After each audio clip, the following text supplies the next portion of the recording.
Yo guys, it's your boy, it's the T.O. aka the Granny Chaser. Happy New Year everybody. I'll be doing a few live streams tonight. So thank you guys for tuning in. So my first live stream for tonight is going to be about this, the Chinese 6th generation fighter. So China, they actually released 2 of these fighters. So I just wanted to talk about it. They have one 6th generation fighter, which is like the NGAD design. And they have another fighter. Yo, Thailand Pattaya. Barry made $500 tonight. Wow. I have a hard time believing that, but okay. If you say so. I have a hard time. Barry made $500. Unless he's including all of the sales of all of the watches that he's done over the last 2 weeks.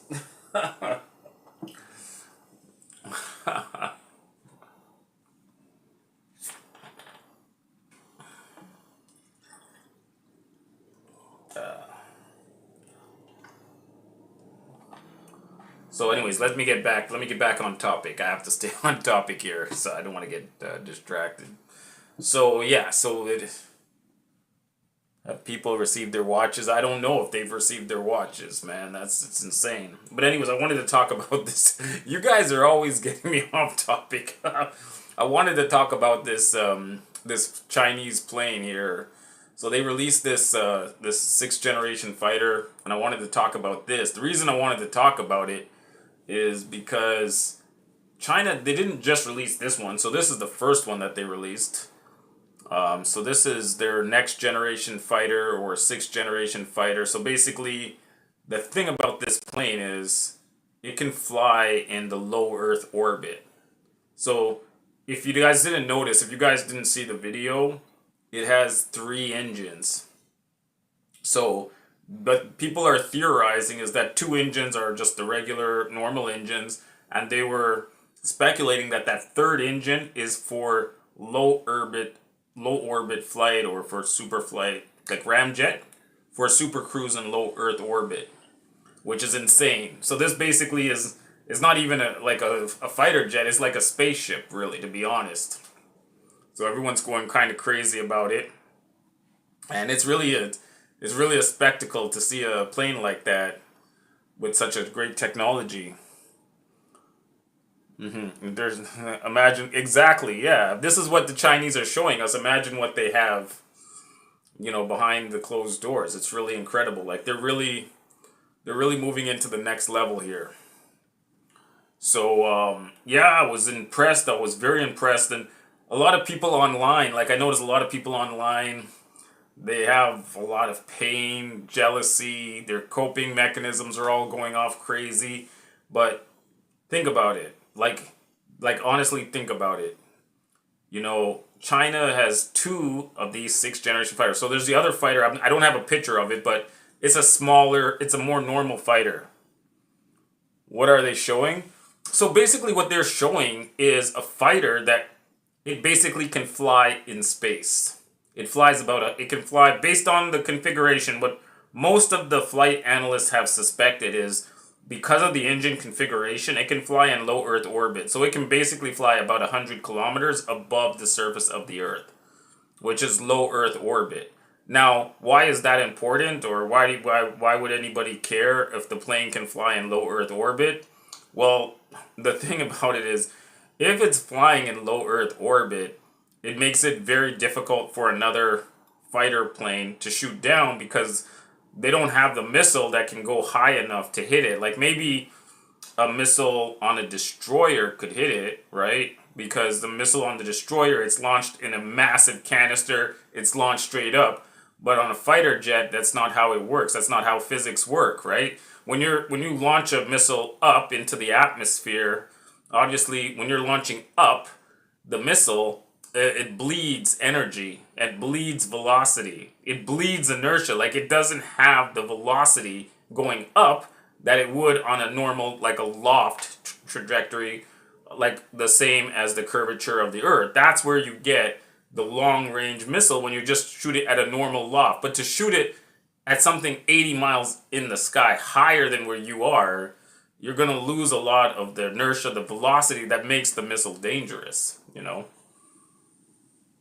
And yeah, fighter jets.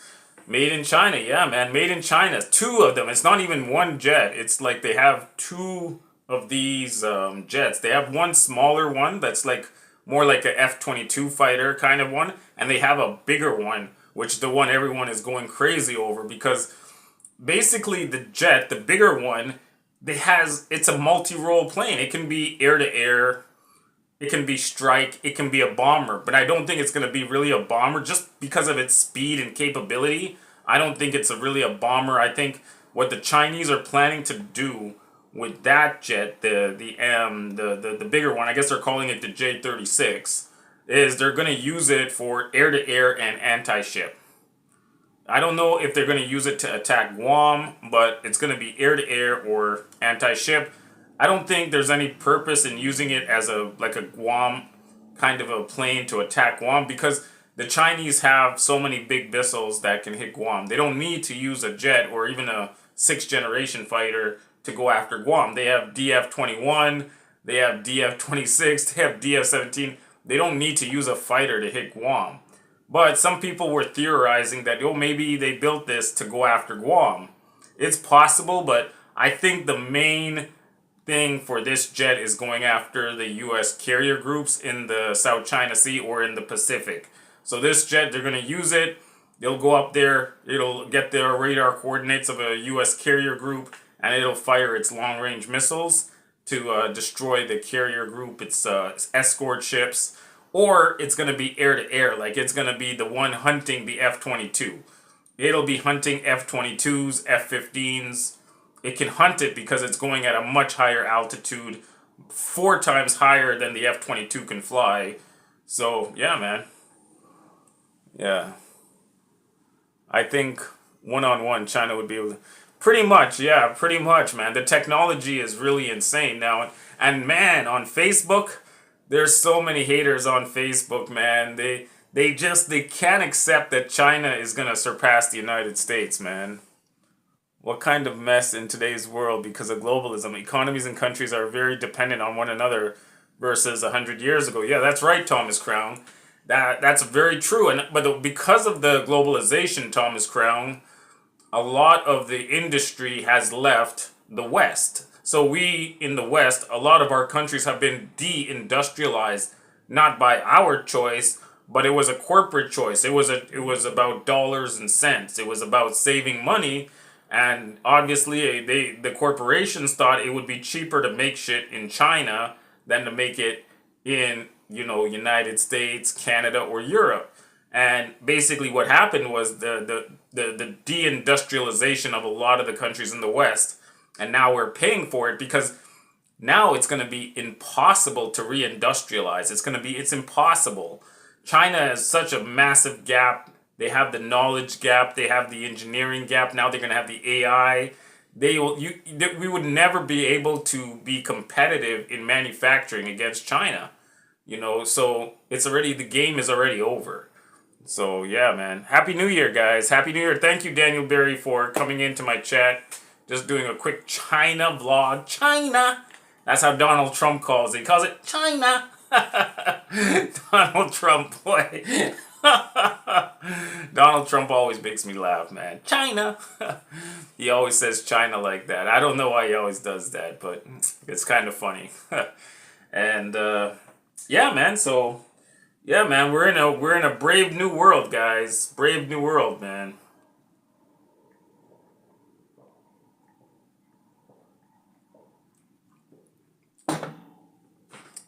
Daniel Berry Sports and Entertainment. I've gone to his chat many times.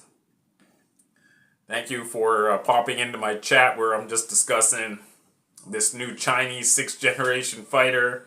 It's wild, guys. Later tonight we'll do the New Year's Eve party. So later tonight I'll do a New Year's Eve party, guys. Maybe I'll do a StreamYards. I don't know yet. Maybe we'll do StreamYards. I don't know if Be More Ron or if Jeff Lepard is streaming. I think Jeff Lepard gotta be streaming tonight, man. Jeff Lepard gotta be streaming. I haven't been in a Jeff Lepard stream for the longest time now, so I'm gonna check out Jeff Lepard. You know, so see how things are going.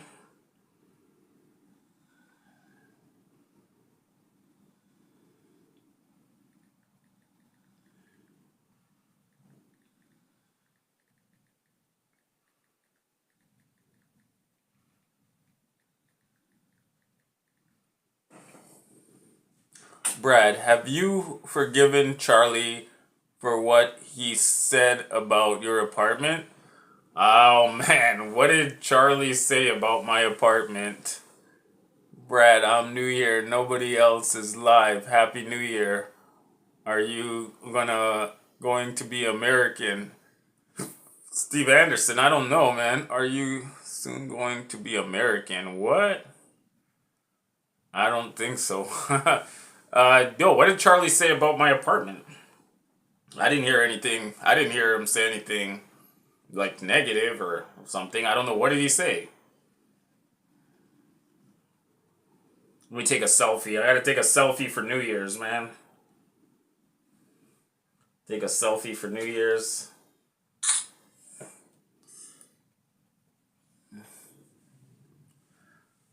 Anyways, I haven't had any issue with Charlie. Charlie has not been any cause for consternation for me. He's doing his thing. He's traveling east, and I was in his stream earlier today. I guess that would have been yesterday for him. And yeah, man. I don't have no problems with Cheap Charlie, man.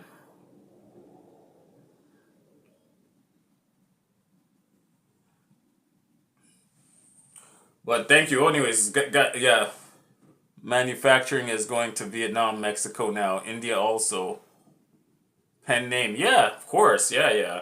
The reason that it's going to Mexico and India is because of the diversification. The U.S. wants to have redundancy. They don't want to be just relying on China. Hi, Boohoo, what's going on? But here's the problem. Okay, so here is a very big problem. That China is already industrialized to the hilt now. So the U.S. can get its shit from Vietnam, Zimbabwe, Mozambique, Peru. It doesn't matter. The damage is already done. China is already industrialized. So diversifying now is going to make no difference. And the U.S. cannot reindustrialize, like I was just saying, because it can't compete, right? Once the U.S. deindustrialized, now it's at a real disadvantage in all types of manufacturing. And I know a lot of people will come on and say, well, no, we can be competitive in manufacturing because we can use robotics and we can use AI. But guess what? Who's the leader in robotics? Who's the leader in AI right now? Maybe it was Japan a few years ago, but now AI is obviously China, and also robotics is going to be China too. So you cannot make the United States competitive in any way, shape, or form with China. And Donald Trump and Elon Musk are now making a plan. They think it's a plan because the US has a brain deficit, like there's not enough smart people in the United States. So the Elon and Trump are making a plan where they said, okay, we're going to bring 1 billion Indians into the United States. That way we'll compensate for the lack of smart Americans and we'll pay like less. Yeah, Charlie's infrastructure improved. Oh, China's infrastructure is improved. Yeah, yeah, of course, man. Happy New Year's, guys. Richard Pauly. Which companies are you talking about? Leaders. Which companies? What do you mean? Which companies are in China? Which companies am I talking about? There's many companies. I don't know what company you're talking about, but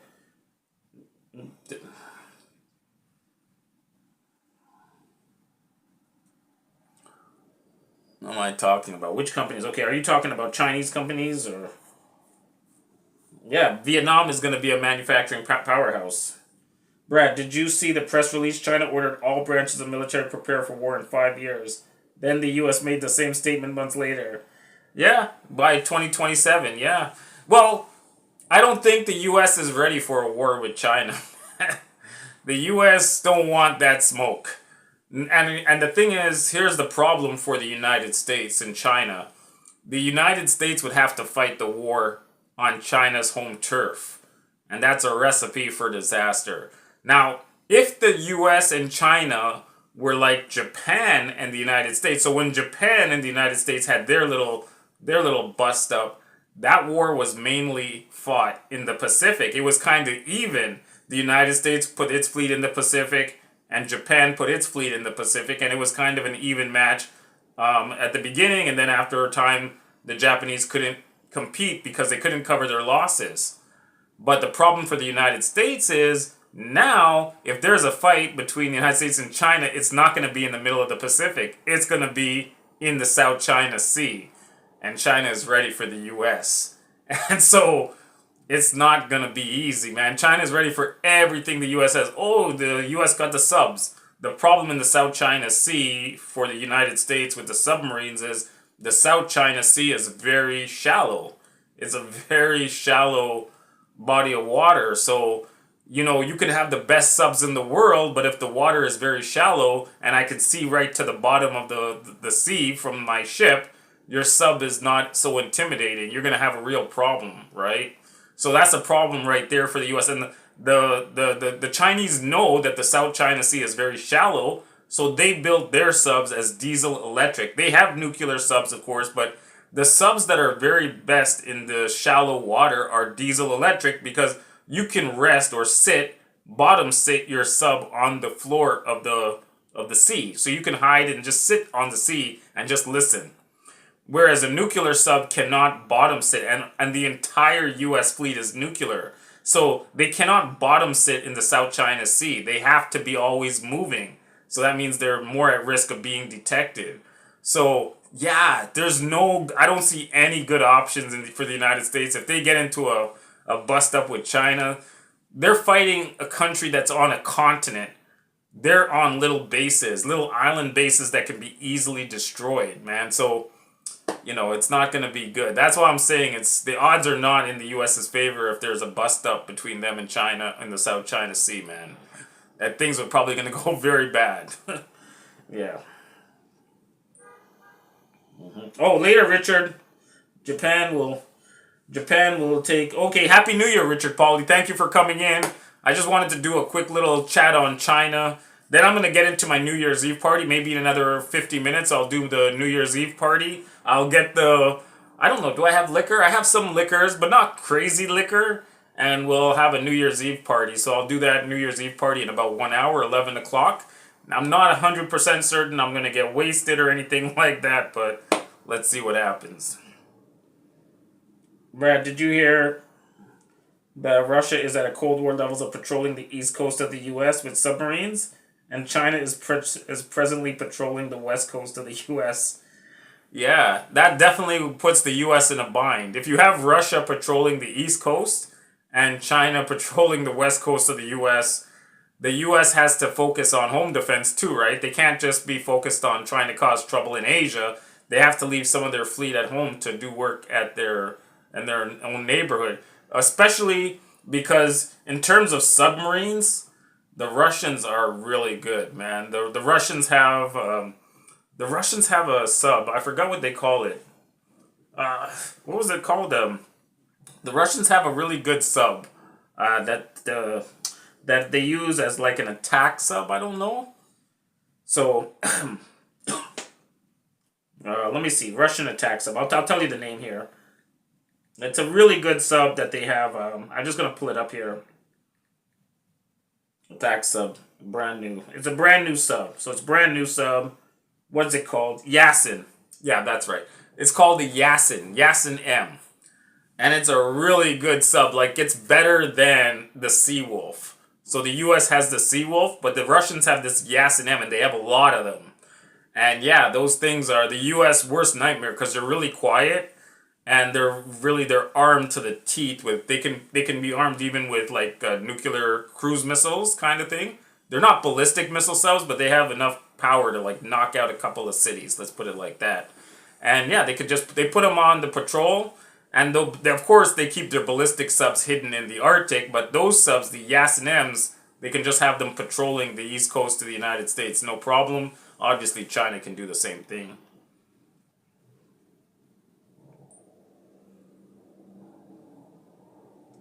Yeah, U.S. has real guns, laser guns. Steven, conventional war, you guys. Yeah, internet monster. Well, if the Russia or USA or China, USA, they get in a fight, let's hope it doesn't go nuclear. But you're right. The odds are when one side starts losing, like Russia or US or China, then things can go nuclear. When it's only when one side is losing. So right now in the Ukraine, Russia is not losing, so we're not worrying about nuclear war because Russia's not in any danger of collapsing or anything like that. So no one's worrying about nuclear war in Russia and Ukraine. But if it happens with China and the US and US is getting humiliated, man, that's when I get concerned. Like if the US and China get into a war and like right off the bat China is just straight out humiliating the United States, then I don't know, man. I don't know if the United States has the ability to say uncle and just say that's enough. We're out, man. I think the United States has a lot of pride, and I don't think that they're going to be like uncle. They're going to be like, we're going to do this any way we got to do it to win. We want to maintain our global hegemony over Asia. We don't want to lose to China, but you know, in that situation, they may go nuclear, but let's see what happens, you know? Yo, big shot officer, man. Yeah. Space is ruled by Americans. Trust me, I know I'm an American taxpayer. My money funded, so they tell me everything my tax. Everybody is scared to push the button first. Exactly, man. No satellite, no communication. Exactly. And all Russia, China, USA, and India, and I think Iran as well, they have the ability to knock out your satellites in space. So Iran, and North Korea. Sorry, I forgot. North Korea too. So North Korea, Iran, India, maybe Pakistan, Russia, United States, China, from the land, they can hit your satellites in space. All those countries can do it. So if there was a real war between Russia and USA, China, USA, you know our internet's gonna go down fast. Because they're basically gonna knock out all the lights, man. They can EMP, they can knock out the satellites, man, it's gonna be a nightmare. That's why you gotta pray that Russia, United States, China never go to war, because everything that we enjoy, like when we wake up, we do this, we do that, the second any war starts between Russia and the United States, all these little things that we love, like internet, that shit's over. right then and there. Not just because of martial law, because trust me, there will be, if Russia and the United States, or Russia and China, China and the United States go to war, we're automatically in martial law. You guys know that. There's going to be no elections, there's going to be no free speech, you're going to be living in a police state, and you could get conscripted into the war. So you guys got to know that, right? If there's a war between Russia and the United States, your freedom is over immediately. Like, everybody's going to be conscripted, go to military. Your internet's going to be down because of Russia, but the US government might want to control the internet anyway. So you're not going to have free access to the internet. You know, everything that you say is going to be very scrutinized. You're not going to have true freedom of speech. So if there's a war between Russia and the United States, China and the United States, a lot of the things that you take for granted right now, that's going to be out the door, you know. So, and that's very likely to happen.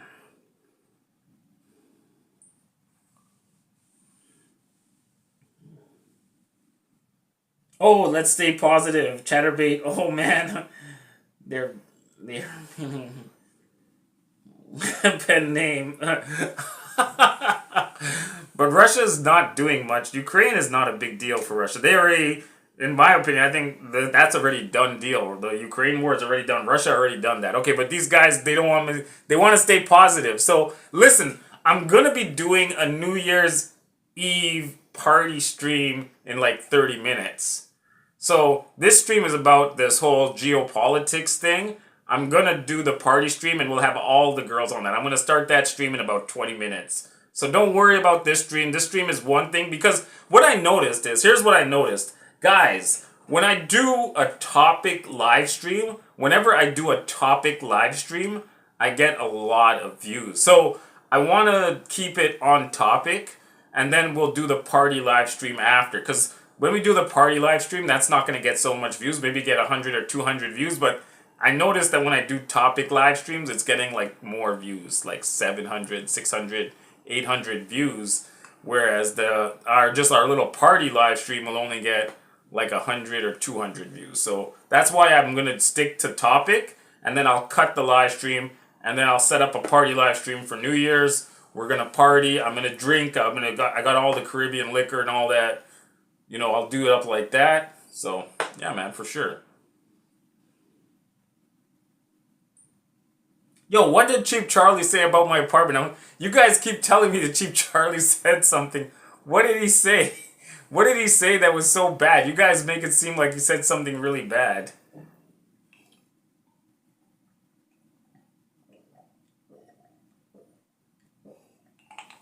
I don't know what he said. What Cheap Charlie said about my place, but whatever.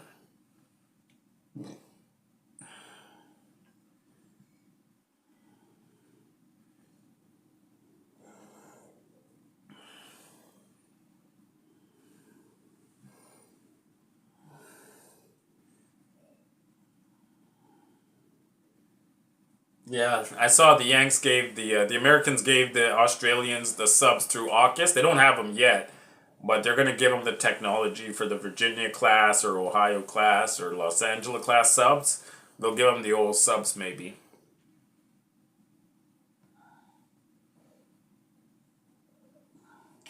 Which strong robotics and AI companies am I talking about? Um, for China, that's a good question. For China, I would say probably in terms of AI, I have a name in my head, but I don't want to say that this company is the best in AI in China because I know you guys are gonna come and jump down my throat. But in China, yeah, I would say it's probably right up there. I'm gonna double check it right now. I just want to make sure I'm on the right track. If it's the right, because I know the second I say it, you guys are gonna be pestering me. Why? Which companies are the best in AI? But I think you know which company I'm gonna say. I think you guys already know what company is the best in AI, and I know that when I say it, and now there's a couple of companies that I'm thinking about. You guys are gonna be Timu. Timu's not an AI. Timu is like a drop shipping. I was gonna say, okay, so I was gonna say there's a few companies that I could say. We were gonna say it's gonna be this company, it's gonna be that company, but for I think it's only one company. It's only one company that I could think of. Do you guys know what company I'm thinking about? It starts with an H.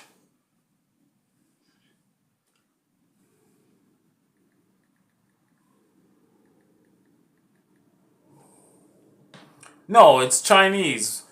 It's a Chinese company. Which are the best Chinese companies for AI? And I said the company that I'm thinking about that you guys might jump down my throat, it starts with an H. Do you know what company I'm thinking about? I want to see if I'm right though. Before I'm gonna check it here, I'm gonna check the online. But you guys, the company I was thinking about, there was a few companies that came to mind, but this company was like number one. Hewlett Packard. It's a Chinese company. A Chinese company with not Hewlett Packard.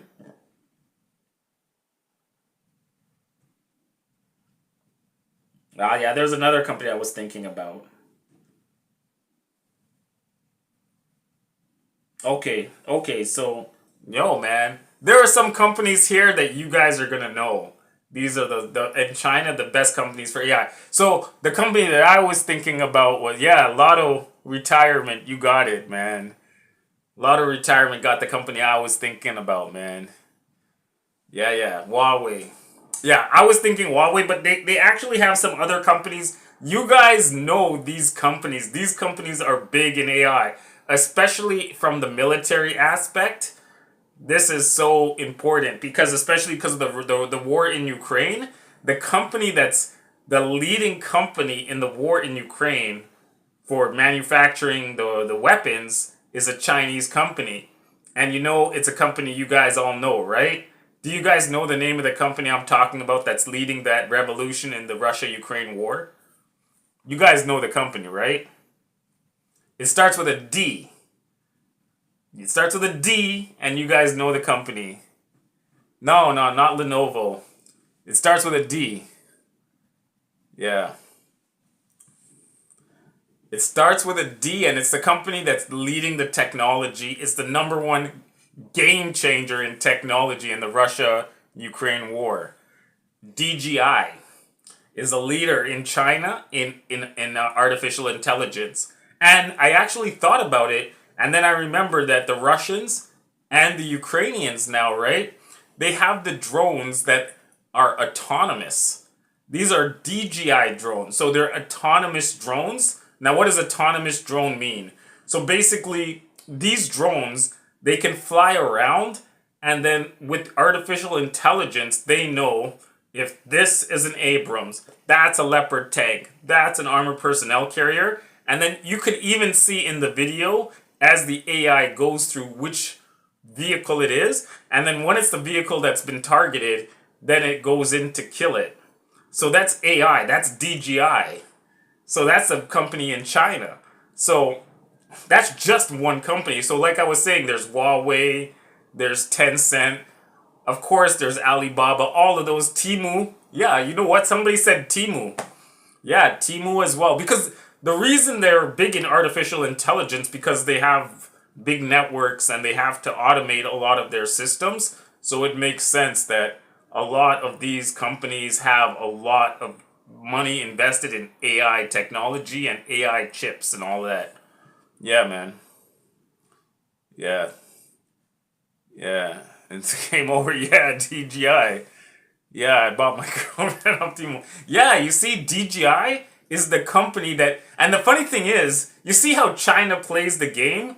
You see, China says they're allies with Russia or whatever, but China plays the game very well because they sell the technology to both sides, right? The DJI, they sell to the Ukrainians and they sell to the Russians, right?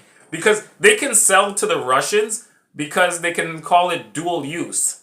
So when the Chinese give the drones to Russia, the Chinese will tell the Americans, hey, that's dual use. That's a civilian. If the Russians want to make it like a military drone, but obviously the U.S. knows they're gonna they're gonna take those drones and put the rockets on them.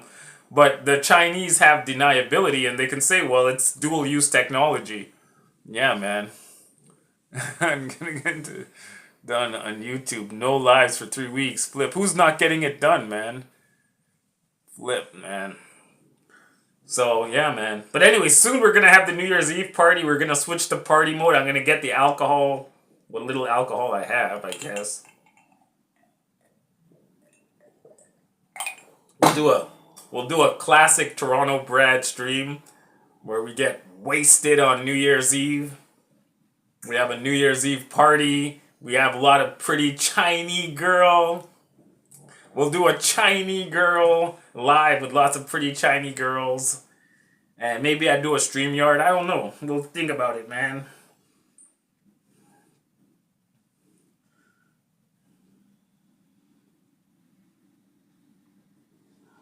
We'll see, man. Brad, did you read the memorandum agreement between China and Russia 19? No, I didn't read that. Let's get wasted with Chinese girls. Yeah, man. Jean-Claude Van Damme looking like Steven Seagal in the house, man. What's going down, man? What's going down, my man? It's your boys, the T.O. Getting ready to party. We're getting ready for our New Year's Eve special, man. We're gonna go wild, man. This could be my wildest stream, man. This could be my wildest stream in a long time, man. You know, it's gonna be wild, guys. It's gonna be crazy. Yeah, man. Steven Seagal, man. The hero of the 80s, man. The hero of the 80s and the early 90s, man. When it was the early 90s, you know there was going to be a John Claude Van Damme movie. There was going to be a Steven Seagal movie. That's all you needed to know. The 90s were like that, man. That was their era, man. Those early 90s, that was the era of Steven Seagal and Jean Claude. But more Steven Seagal. Steven Seagal had him coming out. Yeah, and his movies were like, man, you had to go see a Steven Seagal movie, man. I remember those days. That's back when I was high school days with Steven Seagal and Jean-Claude Van Damme, or you had to go to the Blockbuster and then you would get that movie. You had Cyborg. I remember I watched that. I went to a friend's house and we watched Cyborg. We were having a party and we watched Cyborg.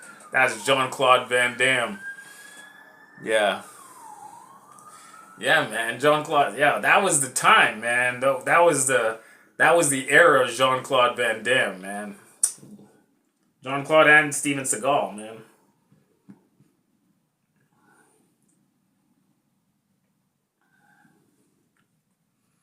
So yeah, man. Yo, guys, give me the thumbs up. We got 24 people in the chat.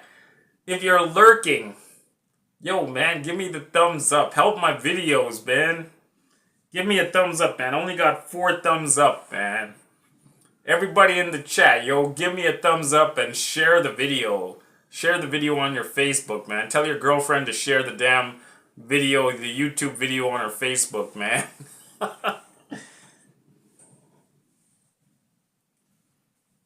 Yeah, man. Yeah, yeah, he's not the same, man.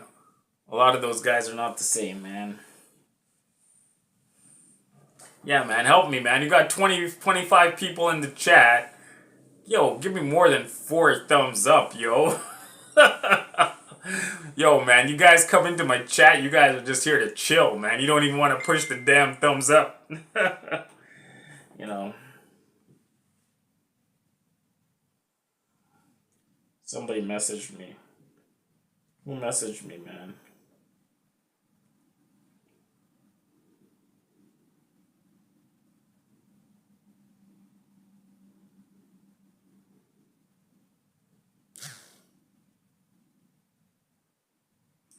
Yeah, yeah, of course. Yeah, yeah. So, in the event that the United States is so stupid to start a war with China, and that's stupid because I already told you guys the US will get spanked if they start a war with China or Taiwan.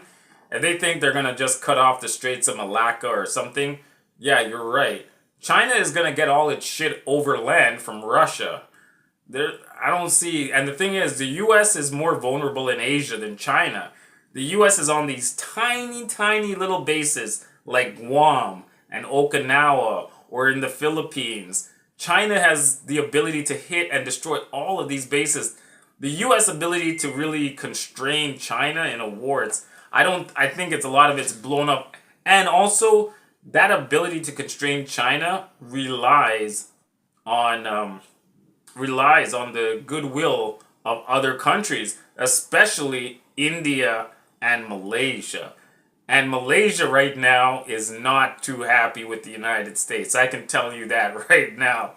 With all the nonsense that's going on in Israel, Malaysia ain't down with the US, man. So if there's a war that breaks out with China, Malaysia is not going to be that helping hand that the US needs to constrain trade with China.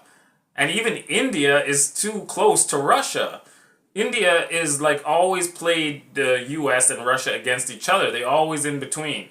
And Malaysia is not happy with Israel, so obviously they're not going to be happy with the US. They're so steaming pissed off about what's going on in the Middle East. So, yeah, man, the US better not think that Malaysia or India is going to play ball in terms of blockading China.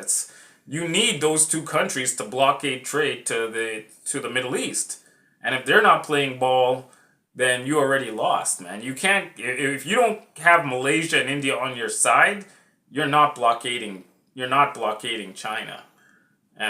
So those are the two big countries in terms of blockading China. You need Malaysia and you need India with the Andaman Islands to blockade the trade to the Middle East through the Straits of Malacca. You need India, you need Malaysia. If you don't have those two countries on board, you know, you might not have a good day in blockading China, you know.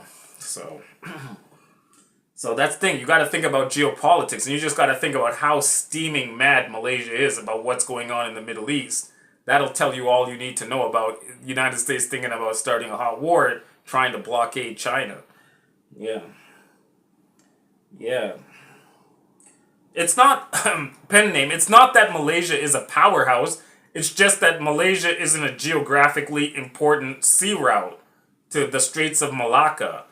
And so if they're not on board, if India's not on board, you can't blockade China through the Straits of Malacca if you don't have Malaysia on board. They're on a geographically, strategically very important waterway. That's why it's important, like Panama. That's Singapore too, but Singapore not to the same extent as Malaysia. Malaysia is more important than Singapore, but Singapore is the cross strait. But Singapore doesn't want to play that game because Singapore is in the same situation as the US where it's just an island. And, you know, it's too easy for China. And China doesn't want to take out Singapore, obviously, because like someone in the chat just mentioned, Singapore and China are close. 75% of Singapore, 70% of Singapore is Chinese descent.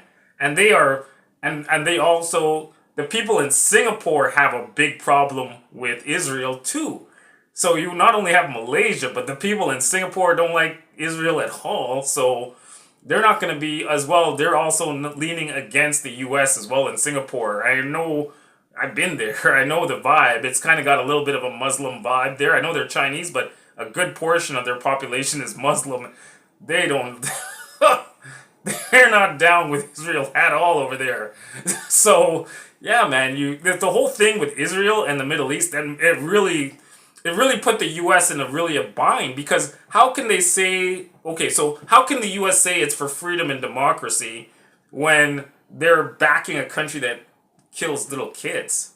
So these are things that other countries see, man. So, yeah, it's not a good situation for the U.S. to be in, man. Yeah. Okay, we're gonna get... I'm doing a pre-party stream. I was talking about geopolitics, but no, okay.